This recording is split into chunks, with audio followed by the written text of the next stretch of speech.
You won't realize your kitchen layout is wrong until you're living in it every day. Most people choose a kitchen layout based on what looks good in a magazine or online, not realizing they'll be fighting it every single day when they're actually trying to cook, clean, and move around. If you're trying to decide which kitchen layout is best, you might be worried about choosing the wrong one. And I get it.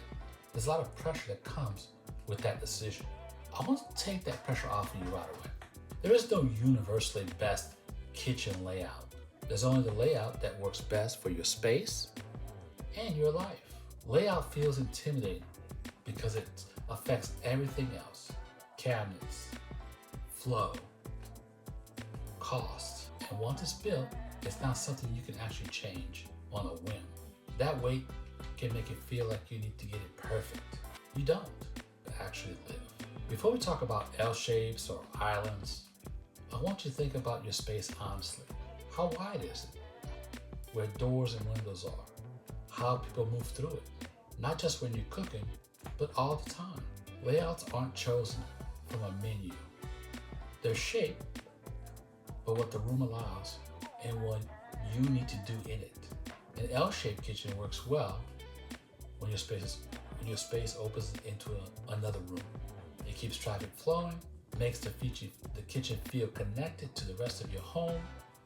This layout is often comfortable for people who like a balance between cooking and conversation. It's flexible, but it does rely on a thoughtful storage so concerns don't become wasted space that's hard to reach.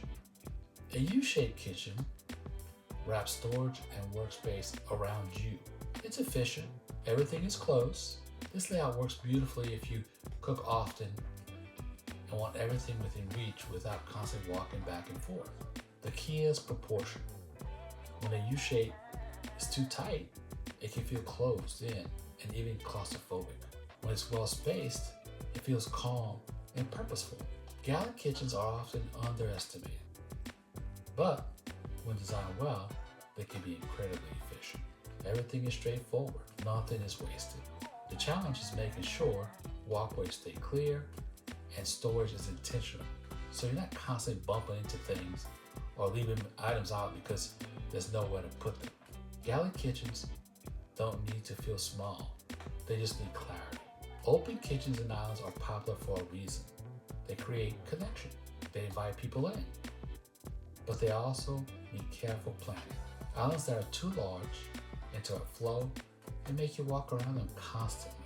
Islands that are too small become obstacles that don't serve a real purpose. The best open kitchens feel open because they're balanced, not because they remove walls without a plan. These are the layout issues that cause frustrations later.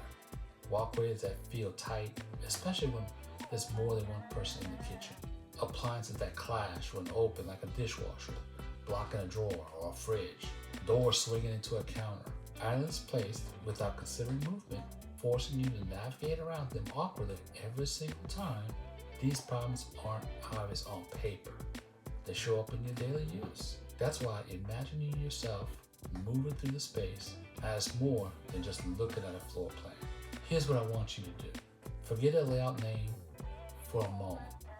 Picture yourself cooking in a normal meal. Where do you stand? Where do you turn? What do you reach for first? The best layout is the one that feels natural in that moment, not the one that looks impressive or trendy. If you want help visualizing different layouts and seeing how they affect storage, cost, tools like Kitchen Planner are designed to help you explore that safely before anything else is built. The right layout doesn't impress strangers, it supports you. If you enjoyed this video, please subscribe below, leave any comments or questions below. I'd love to hear from you, or if you have a topic that you would like for me to discuss. I appreciate you. Thank you so much for listening. Have a good day. Bye-bye.